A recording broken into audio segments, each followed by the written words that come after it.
Hello everyone. Before this video starts, I would like to make clear that most of the footage in this video is a mixture of old and new footage before September 4th, which a big update in EVA took place which added cosmetics, a daily shop, and many more features to the game. So most of the footage you'll be seeing is a mixture of new and old.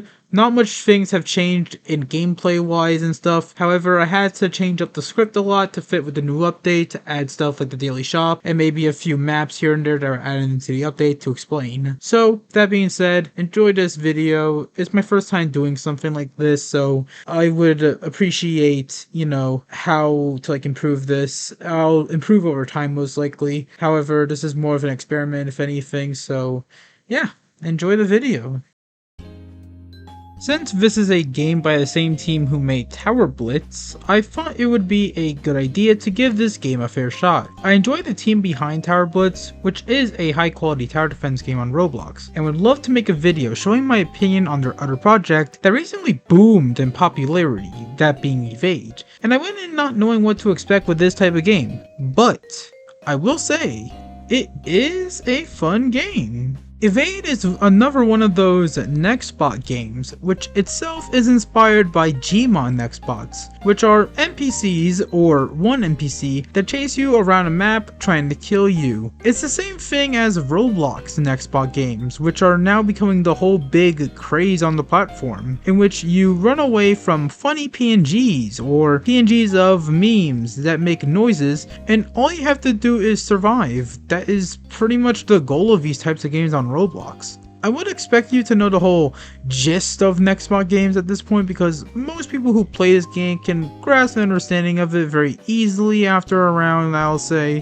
1 or 2 rounds of it. So I won't be going to what kind of Nextbots we have or what makes them different, because there isn't anything different when it comes to Evade. Actually, I'd probably say Evade is the same thing as all these other games. However, it adds on to this concept with map rotation, items, and a lot more content than you might think. So there's tons to unpack here in terms of content and other stuff as we talk further and further on about the game.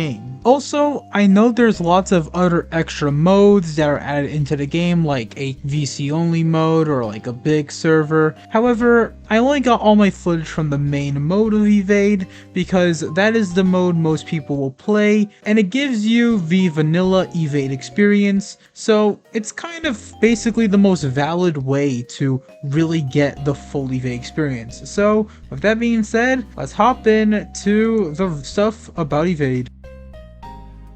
As I said earlier, the goal of this game is to run away from Nextbots, which I explained are funny PNG monsters that make noises, and if they touch you, you die. It's simple as that. In Evade, you do practically the same thing and must survive for 3 minutes by running, jumping, or whatever you can to distance yourself from the Nextbots. You'll have access to items, perks, and other stuff, but we'll get into those later in the video. But for now, let's just talk about the movement of the game. The movement works like a progression system. You start at a walking speed and then progress to a top speed sprint by just going one direction and moving in that one direction. And you can preserve this top speed by running in diagonals usually. It's hard to explain, but it's just pretty easy to preserve it. However, the fastest top speed is jumping.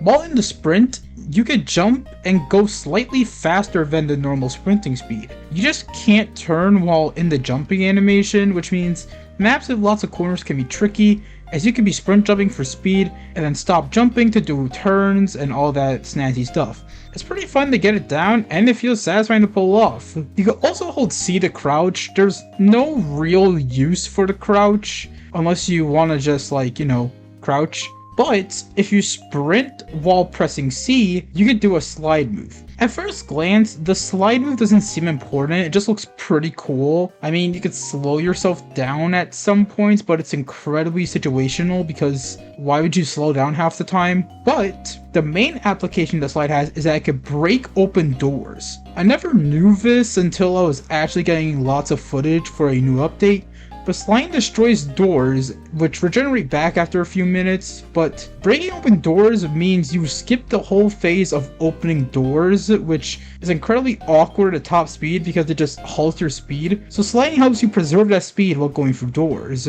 I usually prefer jumping to break open the doors with a slide because on the ground it just feels really buggy to do, and it just feels awkward losing speed. So when you jump, you don't really lose speed, and listen, we can all agree, it just looks much cooler when you're doing a jump. So it has a great use on maps that have tons of doors, which is very few, but hey, it has a very good use. Now, let's talk about the Nextbot AI for a second. The AI is not smart, as on a few maps, it can get stuck trying to hit you, or have a low chance of getting out of a situation where they are stuck. They will mostly follow your movements, so you can juke them sometimes or mix up your movements to lengthen the distance. Sometimes the AI is so smart that it literally gets stuck from the art of moving in circles. I don't know why, but it just can get stuck on such simple maneuvers thanks to the terrain, and it's both funny and disappointing to watch. It's just a miracle. You can also sometimes straight up go through Nextbots due to the AI and the hitboxes, or simply just being speedy enough to get by and juke them, as I said. However, I will not rely trying to, go through the Nextbots because not only are they unpredictable with their movements, but going through them is literally just a stupid hitbox glitch, and it makes no sense how it even works because the Nextbots are really... Listen, the hitbox Nextbots are pretty bad, let's just keep it at that. I don't want to talk about it because it's just so bad. However, the AI can be completely unhinged when going for you. Sometimes they appear out of nowhere from corners and just snipe you, while other times a thing out of your control goes wrong and the Nextbot hits you. And speaking of being hit by Nextbots, what happens when you do get hit by one? Well, if you get hit by a Nextbot, probably due to playing bad or just generally the awful hitboxes being against you, you enter a downed state. In this downed state, you crawl incredibly slow, and you will also soon realize that you will die soon. You can stay alive for a very long time, however, in the downed state. I timed it once and it's around 40 seconds, which is incredibly impressive. So you have lots of opportunities to get revived or whatnot. You basically just watch people run and pray that one of them can help you out in this state, or you just die and that's the end of it. In this state, people can press Q to carry you or hold E to try and revive you. Carrying holds people's dying speed, and the person carrying them has a lowered speed and is locked out doing certain things like sliding. They can drop you at any time with Q, which can help if the Nextbot is gaining distance on them, or they are being a cruel human and leaving you out to die. Holding E on someone allows you to revive them, so they can be back running. It takes a few seconds to revive, so make sure no Nextbots are scaring you out of nowhere, or because of the game being buggy, you can just hold E on someone for like a few seconds and just run away and they'll get revived no matter what, which makes no sense, but as of writing this script, I'm pretty sure it's not patched, so you can still do it. Also, you get extra money for reviving people, so there is actually an incentive besides kindness to, actually revive people. Now that I've gone over all the basics and mechanics, let's go over the cool stuff that makes this unique. The equipment. When you click the equipment tab, you get access to an item shop, a character shop, and a daily store. The daily store allows you to get items by doing daily quests, which give a special currency.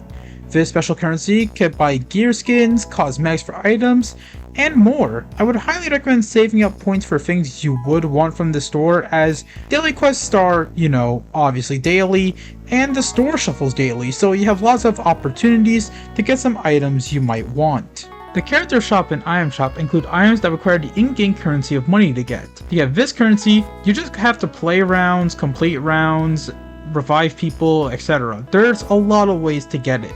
They aren't required or anything, but they help spice up the game. In fact, we'll go over the item shop right now and all the stuff has to offer because there is a lot of stuff there. There's 3 types of items: lights, utilities, and usables. The lights are self-explanatory. They're permanent light items you can equip at specific levels and buy them with the in-game currency. You get them out during a game by pressing F and are very helpful, especially on dark maps. Flashlight gives you a simple flashlight that shines forward to where you are facing. The lantern illuminates an area around you, which is usually much better for light. However, the dominant light source is the night vision goggles, which allows you to basically see anywhere in the darkness, with the pretty negligible downside of not being able to see anyone else's lights, which is the last thing you will think about when using these things. Next up are the utilities. These are pretty creative, as they are items you buy that can last 6 rounds before you need to buy another one. You can use them anytime during a round by pressing 1, and all of them aren't honestly that good, so let's be quick with these. Compass just points north for you, which literally is useless, so why would you use this? Radio loads up another chat box for you to chat in with other people who use the radio. The problem is, it only chats with people who have the radio, which practically means no one at all because this is just really stupid. Timer allows you to look at how much time is left in a round. That's all it really does, and it's only helpful in very specific situations as shown here on the map 4 corners. Radar is a beeping device that beeps more when a Nextbot is getting closer. This is the most helpful item as it actually does help in a few scenarios where you can't see the Nextbots, but it's still a bit limited, especially when it's one of the more pricier utilities from the shop. Decoy just spawns a clone of you that walks and can bait the Nextbot until it takes a hit or lasts for more than 30 seconds. I seriously tried finding a use for this item, but this item just really sucks every time I try to use it. It just never really baits the Nextbots, and when I do actually try to bait a Nextbot with it, it just doesn't work at all. It just really sucks, and it's just not worth it. Just don't buy the decoy ever, please. Unlike the very disappointing utilities, the next type of items are actually very awesome, which are the usables. Usables are one-time items you can build to give an advantage to everyone or yourself, and some are good and some are just flat out bad, and Floodlight is the first bad one. Floodlight is so useless that no one uses it. It just gives lights to the area it's placed and that's it. Beacon allows people to see you through walls in a radius when placed. It applies if you're downed as well, so it can be useful, but due to it having a small radius, it's not too useful really. Cola is extremely good. It gives you a short speed boost, but it's a very fast one, which can allow you to juke easier or just outrun a Nextbot. It's especially good if you drink one and then carry someone, as you can easily get to a safe spot to revive someone. Barrier blocks Nextbots out. Yeah, that's about it. It takes a few hits and then it breaks, which is signified by the fact the barrier flashes red when a Nextbot is on it. It's good for stalling out Nextbots sometimes, and it's okay usually. Sensor is like a buildable version of the radar that lasts for 3 minutes. That's all it does. It's nothing too special. Speed pad is probably the best out of the usables. You build a speed pad that lasts for a minute and anyone who crosses over gets a short burst of speed. This is overall helpful for just anything really, especially for getaways or just running circles around the Nextbots. Teleporter is a new item I got for the footage. You can place them and you can teleport to any other teleporters on the map. It lasts for 90 seconds, but using one makes the lifespan shorter. I personally like this item, and while I won't use it as often, I think it's a fun and solid usable. Finally, we have Landmine. The Nextbots can get stunned from crossing over it, so it seems helpful, until you realize it lasts 2 minutes, and it can also kill you. Avoid using it. It feels more like a downside sometimes. That's not all though, since we have the character inventory to go over. The character inventory includes even more options with stuff like equipables, cosmetics, and emotes to choose from. Equipables are from the character shop, which allow you to be granted perks by using in-game cash to buy it. You can equip them and they stay forever. Some give a passive bonus to EXP or money, like the badge and briefcase respectively. Some boost your acceleration to sprint easier, or increase speed in general, like the Ermi shoes and stilts respectively. And many more that can affect your down speed, revive speed, and many more uses with these perks. It's incredibly fun to try them out and see how they can excel in gameplay. Cosmetics are a new feature added in a new update. They can add things to your character, or even straight up remodel your character. Since I am level 50 in Tower Blitz, which is a game they made, I get the Vanguard and Robotic Overseer costumes, which I assume is like a taste of how big the cosmetics can change things, which are pretty awesome. This is the type of stuff we will get. And finally, emotes. Emotes are self-explanatory. Most, if not all emotes play music or sound effects using them, and some can even move like the bumper car emote. It's neat customization, and it doesn't shop for, well, being a cosmetic. I feel like the shop will definitely expand later, and more daily shop items will be implemented. As it stands now, I think the shop is pretty big, and is at a respectable size as it is. Now, let's get into the maps, because what's good game design if there isn't good map design? Before I get into specific maps, however, some maps have things called objectives. They can be used to activate things around the map that could benefit players, like a safe room that could close its doors, or fixing a generator to activate cameras. Some maps like Desert Bus have unique objectives, like calling a phone for a bus that can run over Nextbots and people, which strengthens unique factors of the maps way more. Since there are so many maps to talk about, I'll not talk about all maps because some aren't too special. I'll talk about ones I feel like talking about, primarily popular maps, or maps that I think can be a good talk for the variety we have in this game. So let's start off the map rundown with 4 Corners. 4 Corners is the most picked map, but that is probably due to how simple and easy the map is. The map is quite literally a square, hence the name of the map being 4 Corners, with a very long hallway attached to it. Most of the time you're just sprint jumping in the square, running away from the next spot, and it's almost painfully boring. Sometimes the next spot goes the other way and you have to juke them, but sometimes you can just turn around because chances are the other next spot is going the same way. The only upside about this map is that the attached hallway can be used near the end of the round as a guaranteed win, since you can reach the end of the hallway and be safe before the next spots come, making this map a great use of the timer. Just check the timer, and if there's about 40 seconds remaining, go to the hallway and never look back. Other than that, this map is boring and nothing really happens in it. Desert Bus is another map that a lot of people choose, but this time I actually enjoy this map. Aside from its unique objective I just explained, most of the map is a flat surface with a few houses and other types of terrain. Most of the time you'll chill on the rooftops to live, and it's actually fun since Nextbots will most likely get you if you just stay on the roofs. So it makes this mixed playstyle of switching roofs and sometimes running off the roofs to save people or to just run for your life. It's pretty fun, unlike 4 Corners, because you actually need to pay attention and not blindlessly sprint jump around corners. It gives this map some sort of skill due to the high risk of not being on a roof, but another high risk if the Nextbots are actually trying to access the rooftops, making this a pretty good map in my opinion. Construct is one of the new maps in the new update, and it's more enjoyable for its atmosphere than gameplay. Gameplay wise, it's a huge map with lots of open buildings, open areas, and even an underground system connecting most of the buildings. It makes this eerie yet relaxing atmosphere as the fog is setting in everywhere, with long hallways connecting everywhere and such. The map isn't really fun, but it's fun to explore everywhere and admiring the mood the map sets for the game despite its humorous nature. It just looks really nice and really homey in a way? I don't really know how to describe it in the script, okay? I'm trying my best here. But what I'm saying is, it looks nice, it looks great, and gameplay wise, it at least does its job somewhat.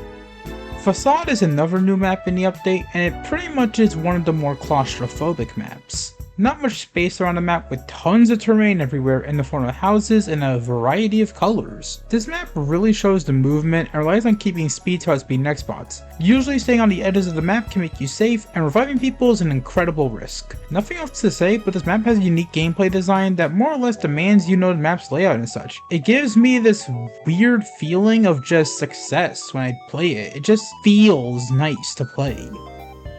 Poolrooms is another claustrophobic map, but this one is done so poorly in my eyes. The design is bland as all hell with the same brick texture and water. Areas look like a jumbled mess put together in a map, as every section of the map has completely different gameplay, and it feels like a mess trying to play it. The whole map is littered with blind spots and huge U-turns where Nextbots can come out of nowhere, and it's incredibly annoying to play, especially when tons of people vote for it. It's incredibly boring to play as well and look at, while also being infuriating due to tons of weird gameplay quirks I personally don't like. It feels like it should be a good map due to me liking chaotic, complex things, but it just tries too much and it just feels like a mess to me. I would love to view other maps and talk about more of them, such as Trap Rooms, Maze, and Elysium Tower, but they are either not really interesting to talk about or no one ever votes them due to maps like Desert Bus and 4 Corners being preferable choices during the voting time. Each map lasts for 3 rounds each before this voting phase and repeats the cycle. Every third round, however, starts a special round which affects the gameplay. Some are incredibly simple, such as no jumping or no sprinting, which are self-explanatory, but some are unique game modes like Swamp, which is infuriating and unique as you and others swap random places with each other at random times. There's so many game modes that, again, I can't go over all of them, but it's pretty expansive on the map element of things, so I thought I should have explained this sooner than later. For this last section, we'll cover some miscellaneous things that I forgot in the original script, or just small details that I can't really fit in the rest of the video. You can add in your own Nextbot for a round by paying up 20 Robux. You can customize everything about it, like the kill sound, idle sound, and even the decals Nextbot has, which also led me to making a transparent image Nextbot, and a lot of totem Nextbots are shown here. It's pretty funny. At the start of the video, I said I'll be only looking at the vanilla Evade experience because there's game modes. Since I didn't show the game modes yet, I might as well just show them here in this section of the video because I think people would complain, and also maybe in a later video I might cover them, but I'm not doing it now because 1, I am lazy, and 2, a vanilla Evade experience is already fine enough as it is. So maybe in a future video I might check it out, but for the time being, I'll just let it sit here. Finally, for the miscellaneous section, I'm just looking at all the menu stuff like the Robux stuff, the game passes, tokens you could buy with Robux, the leaderboards, etc. You can pause and look at the stuff as you want, but I decided to check things out because I never really done this at all, and this would not fit in any part of the video, so I might as well show it here. So yeah, here you go.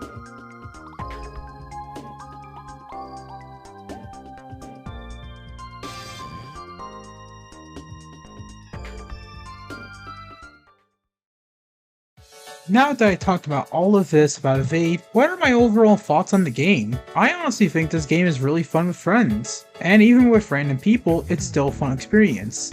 I think it's the most polished Nextbot game on Roblox as of today, and I think it'll stay like that for a really long time if they keep constantly updating it and constantly polishing it up. It really has tons of potential, and since it already launched off, it's really just gonna rise from here. I hope people actually do notice the amount of work put into this game and how great it is to play and just how great it is in general. I do think it's my favorite horror game, if you could even classify it as a horror game on Roblox, because honestly I'm just a little sissy pants and doors kind of scares me. But I wouldn't really call this a horror game. I would call this more like a sorta party survival game, more or less. It's nothing really special in the terms of what genre it is, but it's fun and it packs a lot of replayability with it. So overall, I would highly recommend playing this game and checking it out. It's a great experience if you haven't even done it yet. So that's really all I feel about the game. I think it's good, I think it's polished, I think it has lots of potential from here. So overall, I think this game is worth your try. So with that being said, I think this game is an approval in my books.